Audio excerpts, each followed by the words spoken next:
Oče, prosimo te za tvoj blagoslov Svetega Duha pri tej kratki homiliji, naj bo tvoje maziljenje z nami, ko nam razodevaš skrivnosti nebeškega kraljestva. Hvala ti, Oče, v Jezusovem imenu. Amen. Kdor me bo klical, ga bom uslišal, pravi Božja beseda.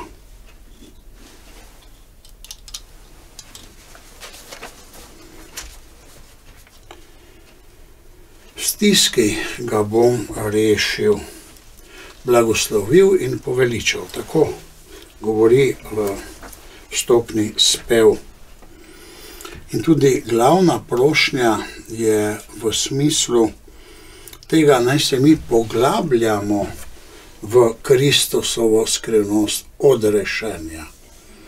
V Kristusu smo odrešeni, da se bomo resnično spreobrnili. Gre za to, kaj se je zgodilo na križu, ali razumemo odrešenje na križu kot spravno žrtev. Religija, ki je sedaj najbolj rastoča v svetu, je islam, ki se širi predvsem z nataliteto. In v islamu Jezus ni bil križan in ni bilo odrešenja in ni bil Jezus Kristus za vse človeštvo in Jezus tudi ni Bog. In to pa lahko pri nas spodbudi nevero. Po domače povedano je to skušnjava, da ne bi verovali.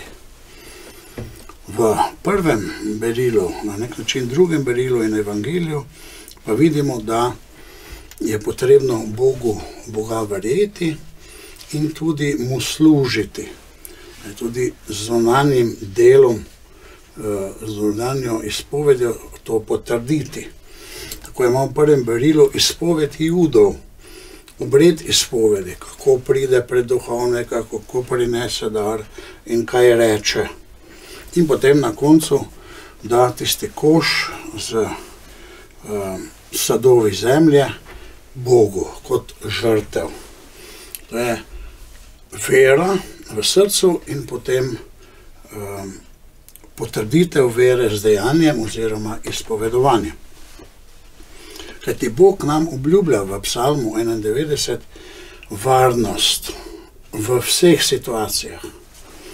Tudi sredi težav in stisk, pravi Jezus, boste imeli več, kakor vam nudi tale svet. In on bo torej v veri in dejanjih izpoveduje psalmist Boga in da je on njegovo zatočišče.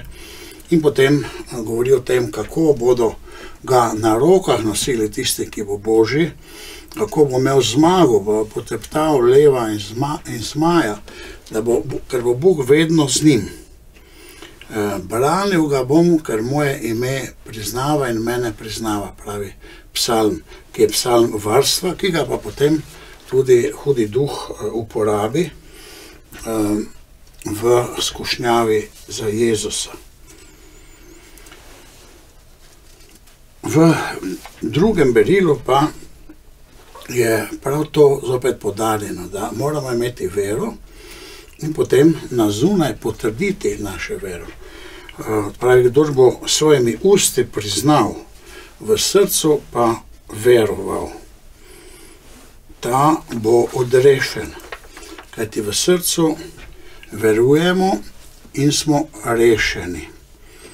Verujemo in smo deležni pravičnosti, se opravičamo in potem še potrdimo to z dejanjem. Ko z usti potrdimo, pa pride do odrešenja. In odrešenje je v bistvu Božja pomoč, Božje varstvo, Božji blagoslov, ne glede na situacije v življenju. Verjeti v Boga, verjeti v Kristusa, pravzaprav v novi zavezi pa pomeni verjeti vsaki njegovi besedi. Vse, kar je Kristus rekel, ne samo verujem Boga, Očeta, Stvarnega, in se potem vprašamo, kaj sploh pravzaprav verujem. In če ne verujemo vsaki Jezusovi besedi, potem vsaki njegovi besedi damo tudi priznanje, potem v bistvu mi ne verujemo v pravem pomenu besede in Bog ne more na našo pomanjkljivo vero, pravzaprav na nevero, dati svojega blagoslova in svoje pomoči. Torej, dvoje je potrebno, verjeti in potrditi, se pravi na nek način z življenjem, verjeti Jezusu Kristusu tudi vsaki njegovi besedi. Beseda je pomembna. Obljuba, kajti človek ne živi samo od kruha, ampak od vsake besede, ki prihaja iz Božjih ust. Božja beseda je zdravilo in Božjo besedo moramo verjeti. Torej, če Bog zaobljublja, da nas bo varoval, če bomo njegovi, potem se moramo potruditi, da bomo njegovi, da nas bo lahko obvaroval, nas in našo družino. Jezus zavrne skušnjavca. Skušnjava, češ, da bi odpadel od Boga. Ponuja pa bogatstvo, ponuja na nek način nevero, vrzi se dol, torej Bog vprašanje, če bo ti nekaj preizkušaj Boga, torej skuša, da vidi, če bo delovalo. Tisti pa, ki ima vero, on ne preizkuša Boga, on ve, da Bog bo deloval v resnih situacijah. Tako ga je skušal in potem z materialnim bogatstvom, z častjo in pa, da bi direktno njega častil. In Jezus vedno odgovori z Božjo besedo. Vidimo, kako je Božja beseda za naše verovanje pomembna. Ako pred me padeš in me moliš, pisano je, Gospoda svojega Boga moli in njemu samemu služi. Potem se še hudi duh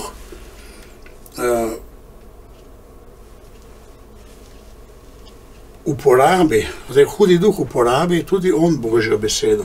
Pravi, pisano je takole.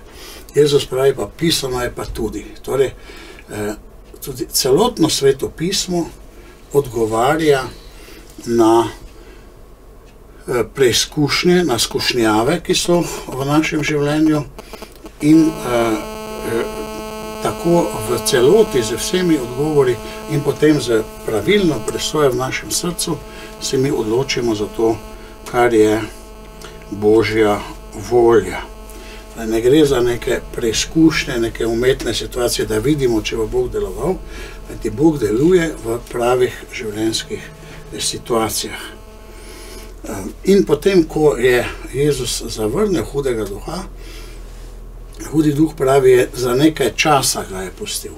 Torej bo ponovno prišel z svojo silo in z svojim delovanjem. In ne smemo pozabiti, da je ta svet je pod oblastjo hudega duha.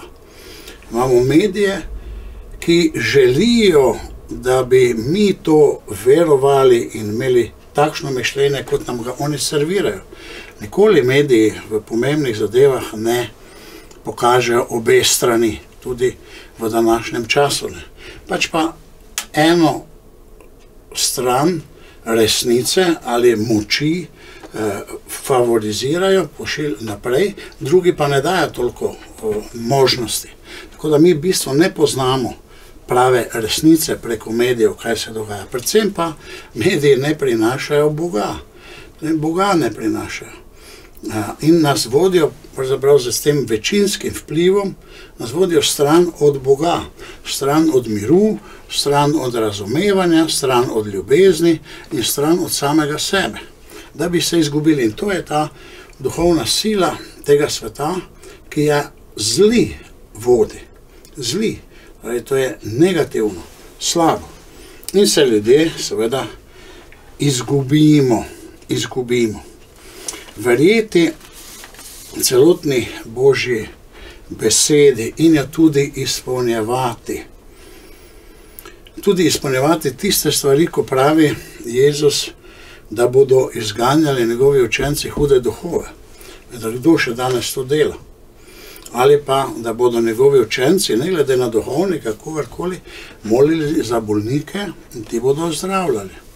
Poleg ljubezni so to tudi besede, ki so zapisane Božji besedi in nam dajo tudi zagotovilo oblasti. Vendar mi verujemo tako malo po svoje in to je napačno. Verjeti moramo Jezusovi besedi in Božji besedi, kajti tako kot tam piše, seveda z neko pametno razlago cerkve, tako to je. Ali sem jaz kakor Jezus? Ali živim kakor Jezus? Ali verujem in sem predan očetu kakor Jezus? Ali delam dela kakor Jezus? Ali potrjujem svojo vero globoko v srcu, če jo sploh imam, s svojimi zunanjimi dejanji? Takrat velja blagor ti, Jonov sin, takrat velja blagor tebi, ki priznavaš Boga. Takrat velja, jaz te bom varoval in te zaščitil. Amen.